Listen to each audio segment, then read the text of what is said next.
Hello everyone, welcome to JCE Connect. In previous session, we have discussed about surface tension. So that is what you mean by surface tension, how exactly it acts over the surface of a liquid and what causes the surface of the liquid to be in tension. So these all things we have discussed in previous classes, and the examples also we have discussed. Consequences of surface tension also we have discussed in the previous session, that is liquid surface supports a small loads. This kind is also because of surface tension. Even the formation of spherical droplets of a liquid is also because of what we call as a surface tension. Then the formation of spherical bubbles of a liquid like this is also because of surface tension, and formation of cylindrical jet of a liquid uh, and like this is because of surface tension. So these all examples we have discussed in the previous class. And even how the surface tension is measured, that also we have discussed. The surface tension is measured as the force exerted by the film on a line of unit length on the surface of a liquid. So whenever a line is drawn on the surface of a liquid, uh, the forces which are acting over the surface, that is the tensile forces, is measured per unit length. So it can also be defined as the force required to maintain unit length of the film in equilibrium. So these things we have discussed in previous session. It is sigma is a symbol for the surface tension, that is force per unit length, and its unit is Newton per meter. And this is the force due to surface tension, that is sigma into length of the film. And we also discussed force experienced by a curved surface due to radial pressure is given by the product of intensity of pressure and projected area of the curved surface, like this. Okay. So in today's session, we are going to derive an expression for the pressure inside the droplet. So this is a droplet. The shape of this droplet is spherical. So let us take this droplet. So as we know, due to molecular attraction, liquid possesses certain properties such as cohesion and adhesion.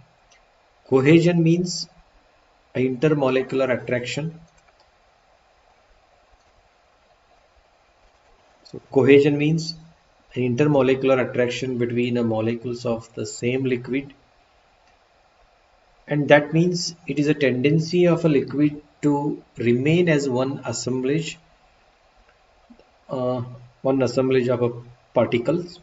And adhesion means attraction between the molecules of a liquid and the molecules of a solid boundary surface which is in contact with the liquid.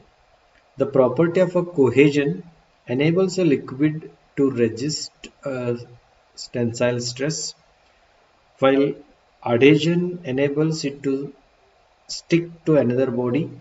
Then the surface tension is due to cohesion between the liquid particles at the surface, whereas capillarity is due to both cohesion and adhesion. So here the effect of surface tension is illustrated in case of a droplet as well as a bubble, that is a liquid bubble, and also a liquid jet. So when a droplet is separated initially from the surface of the main body of a liquid, so this is the droplet when it is been separated from the main body of the liquid, then due to surface tension there is a net inward force exerted over the entire surface of the droplet, which causes the surface of the droplet to contract from all the sides and results in increasing the internal pressure within the droplet, like this. So this is the when we have taken the one small droplet and it is been cut into two holes. So two holes, and the forces acting on one half will be taken here. So when the droplet is cut into two pieces, and the forces acting on one half of the droplet is been shown here. As I said, uh, the droplet, the formation of droplet, this spherical droplet is mainly because of what? Surface tension. And when it is been cut into two pieces, so one half will be here, and the forces, that is because of the surface tensile forces which will be acting over the circumference of the cut portion as shown in this figure here. And this surface tensile forces, which is equal to the sigma into circumference here. Okay. And also the internal pressure will be acting, as if I draw like this, there is a internal pressure will be acting, inside pressure, this one. So here uh, this droplet, it goes on contracts from all the sides because of the surface tensile forces acting over the surface of a liquid. And when it starts contracting from all the sides and results in an increasing internal pressure. So when the droplet starts contracting from all the sides, see here, this is a droplet. When it starts contracting from all the sides, the internal pressure within the droplet go on increases, and the contraction of this droplet continues. The contraction of this droplet continues till the inward force due to surface tension is in balance with the internal pressure, and the droplet forms into a sphere, and which is the shape of minimum surface area. Okay, so here this droplet go on uh, decreasing its surface area till the inside pressure get balanced with the outside, that is outside is because of the surface tension.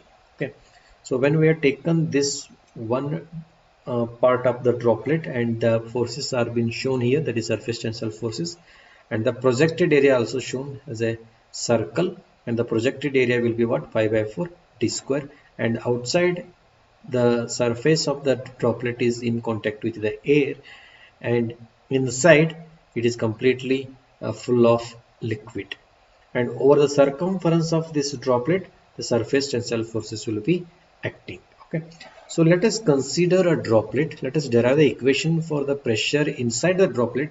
So let us consider a droplet of liquid of surface tension sigma here, where d is the diameter of the droplet. D is considered as the diameter of the droplet. Let P be the pressure inside the droplet in excess of outside pressure. So this small p is considered as excess pressure inside the droplet. Sorry, P is the pressure inside the droplet in excess of the outside pressure. Therefore, P can be given as P inside minus P outside. So the outside pressure will be atmospheric pressure, that is because of the air, and inside pressure is because of the liquid pressure. Okay, as I said, this droplet goes on decreasing its surface in area because of the surface tension. So as it starts decreasing its surface area, as it starts contracting from all the sides, from all the directions, the inside pressure goes on increasing. That inside pressure we are going to derive here.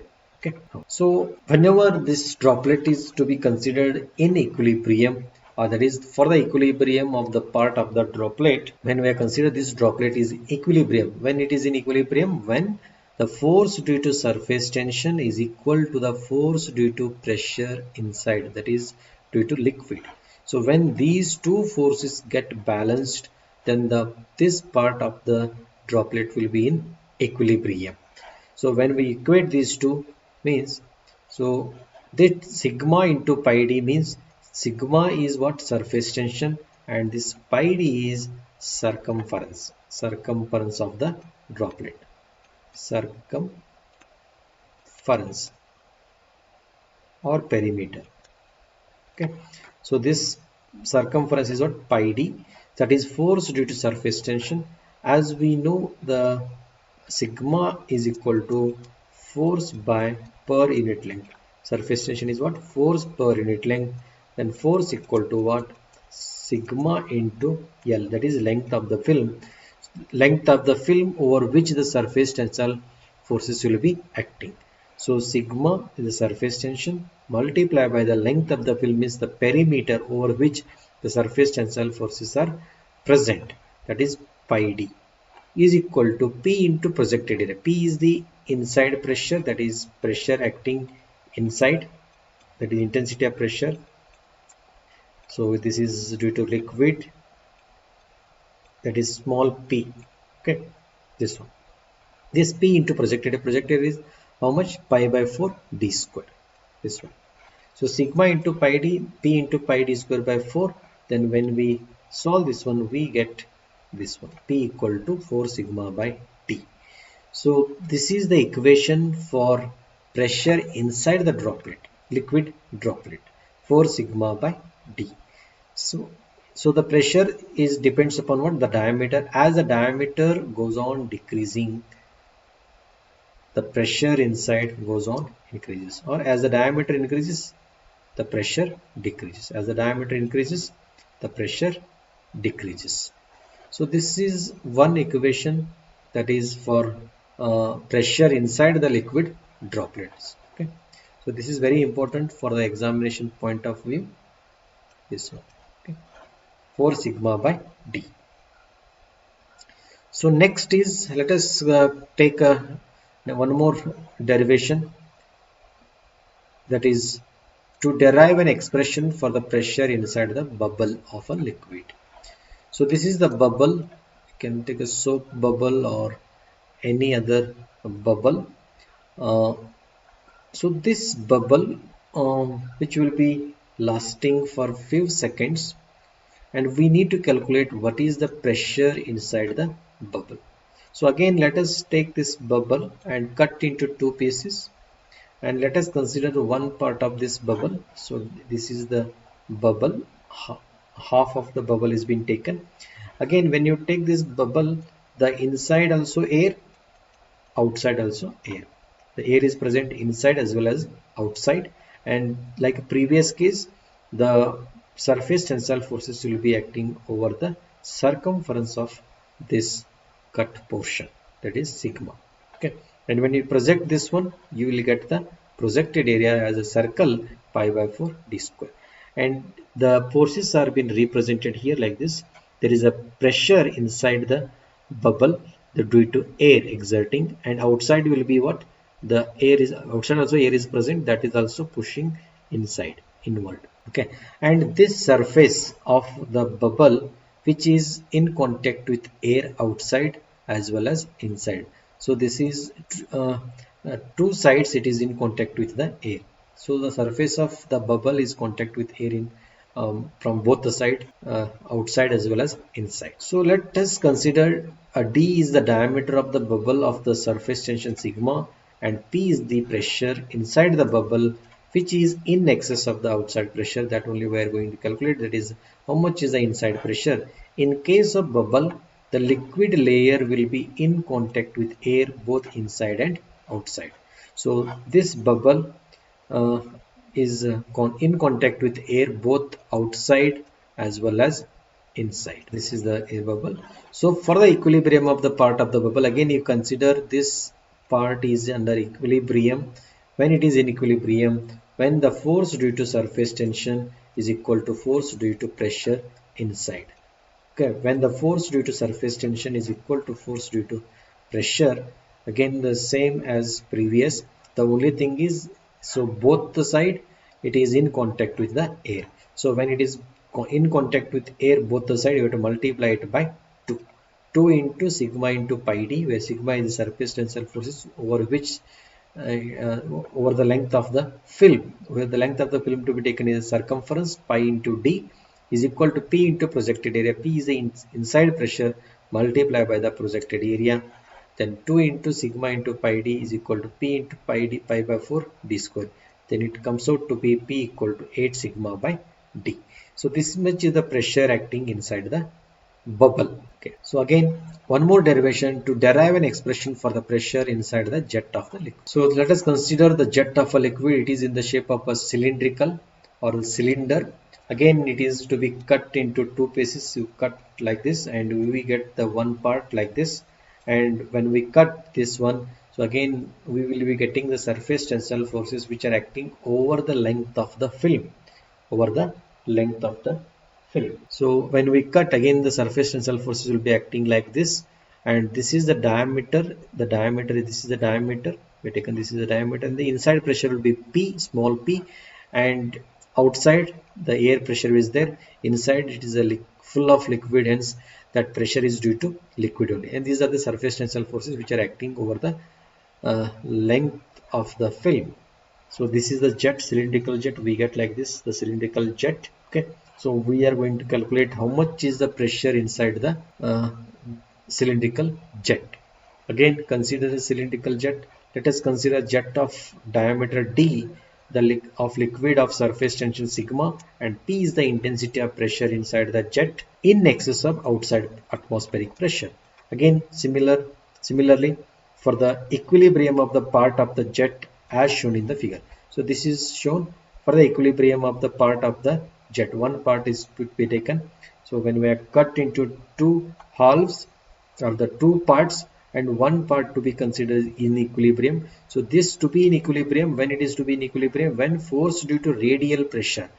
Force due to radial pressure is equal to force due to surface tension. Then what is force due to radial pressure? Again, P into projected area. When we project this in this area, so we get a rectangular area. So this much area is a rectangular area, that is the jet of length L and diameter D. So L into D will be what? Area, projected area. P into projected area into sigma into L we get, means that is force due to surface tension. L means length of film over which the surface tensile forces are acting. Then, so finally what we get here? We get P into D into L, that is P is the pressure intensity, D is the diameter, and L is the length.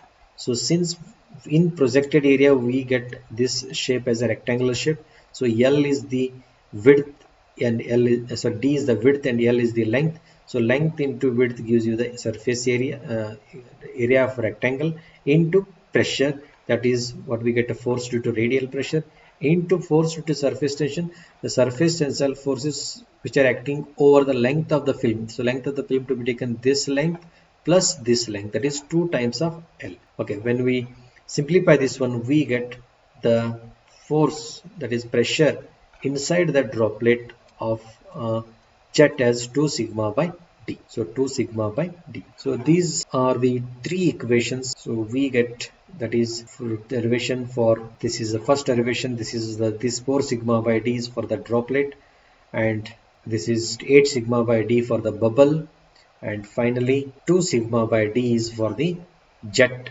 Okay, liquid jet. So again we'll continue in the next class. Thank you.